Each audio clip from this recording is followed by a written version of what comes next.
The video opens in Judge Lau's courtroom. The case involves Anthony Capel, who appears with his lawyer. It is a probation-related hearing, and early on, the court is informed that the defendant has been struggling with payments and compliance. All right, People versus Anthony Capel, 227189FY. Mr. Capel appears in person this morning along with counsel Nancy Schaub. Good morning. The prosecution does not appear this morning of their own choosing. In regard to the matter then, did you have a chance to go over the resentencing recommendations with Mr. Capel? I did, Your Honor. There's nothing of a factual nature that we need to address in there.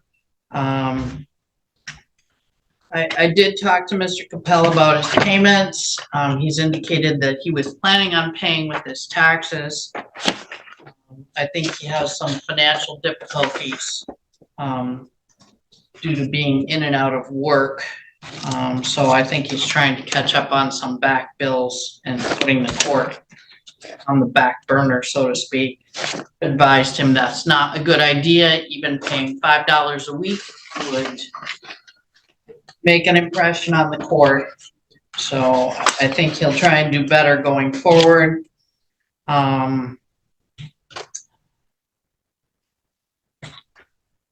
With regard to the drug screen today, he advises me that he will not pass the drug screen.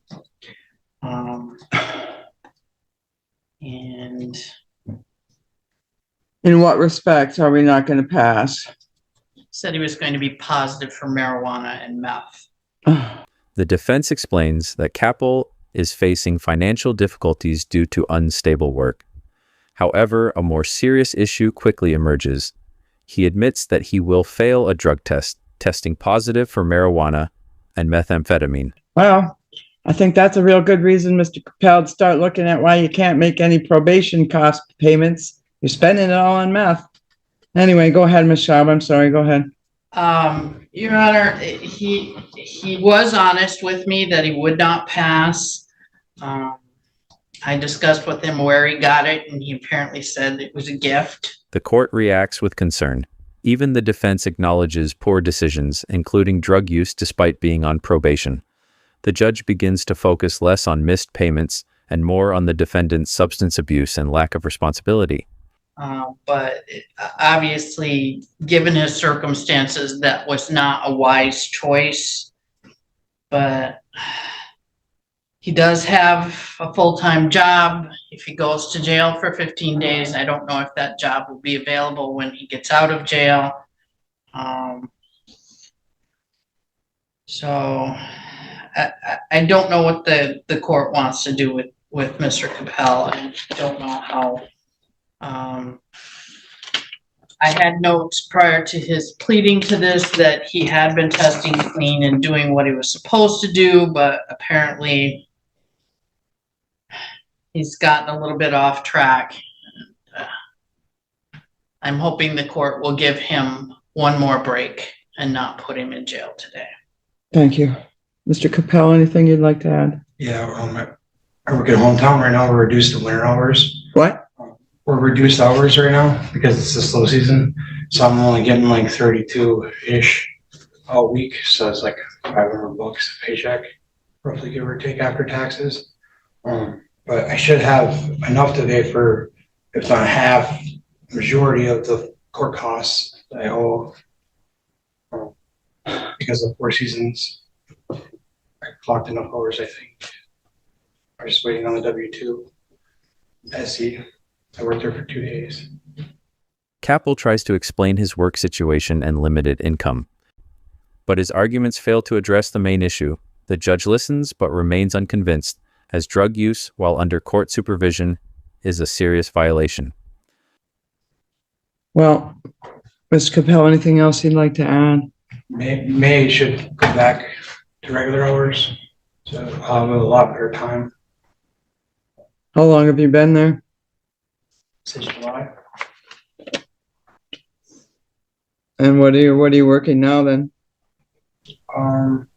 What's a rotating schedule? So it's 8 8 to 4 with Wednesday off. And then the Saturday off for my work camp. And then it's 9 to 4 or 9 to 5 with Wednesday off. And then I work that Saturday 8 to 1. That's if I don't get sent home early. Because we have a high school kid that comes in about 3:30. I usually let him get a couple hours for the end of the day there.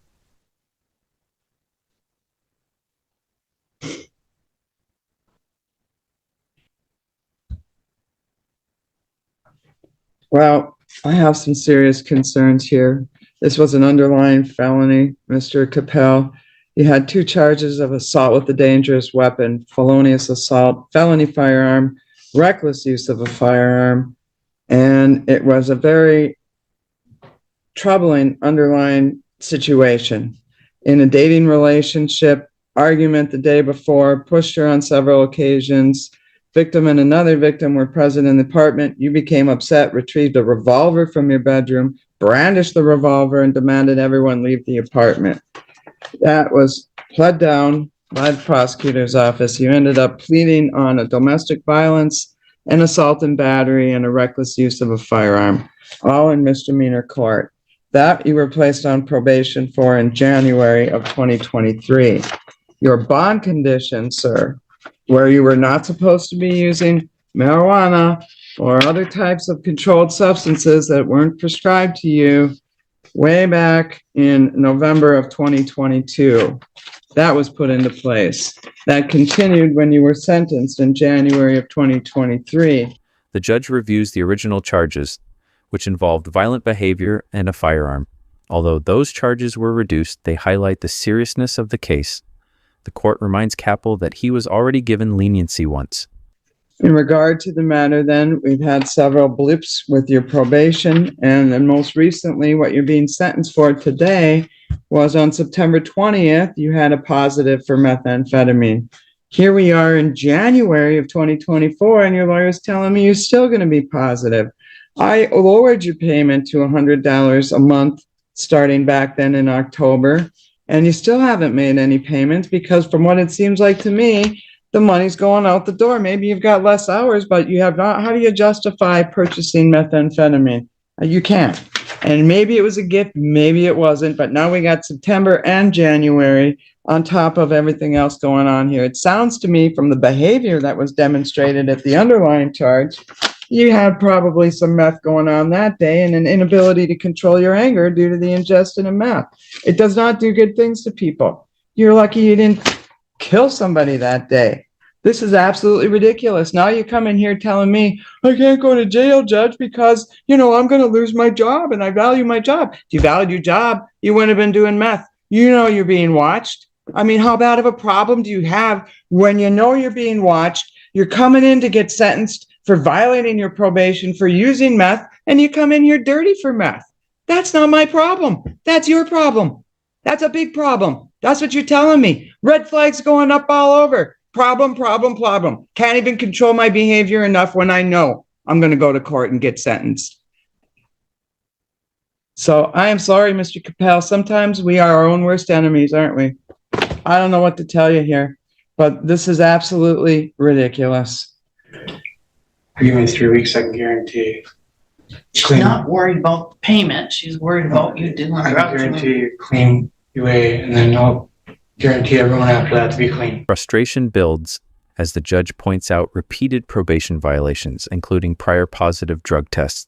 The defendant's actions show a pattern of poor decisions, raising concerns about his ability to follow the law. Yeah, well, you should have been doing that all along, Mr. Capel. So this is where you're at today. I'm going to continue your probation. If you can't establish clean testing, get used to the bunk rack over there, because that's where you'll be back. Your outstanding balance is $795. I will allow that continued payment to commence 30 days after his release from jail. Recommence. That was $17.95, Your Honor. What did I say? $17.95.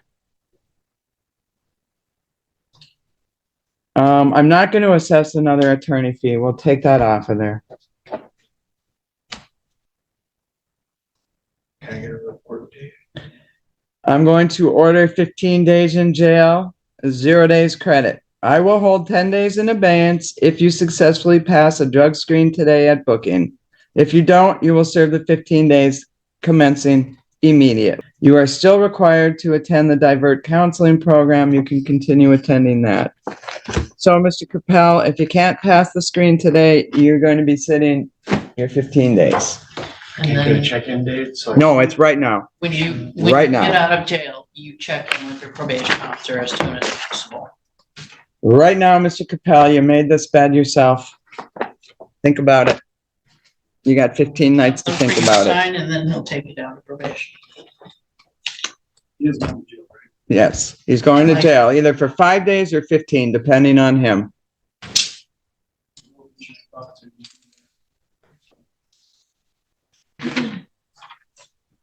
So if you test clean, you'll be out in time to go to work on Monday. That key is in your hands. I can't do anything about it. In regard to the matter, that's that. Did you understand your appeal rights then, Mr. Capel? Yes, Your Honor. All right.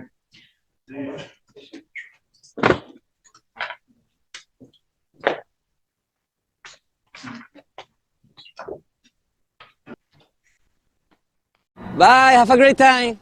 The judge delivers a strong warning stating that Kappel's behavior shows a lack of control and responsibility. Despite knowing he would be tested, he still used drugs, making a situation worse.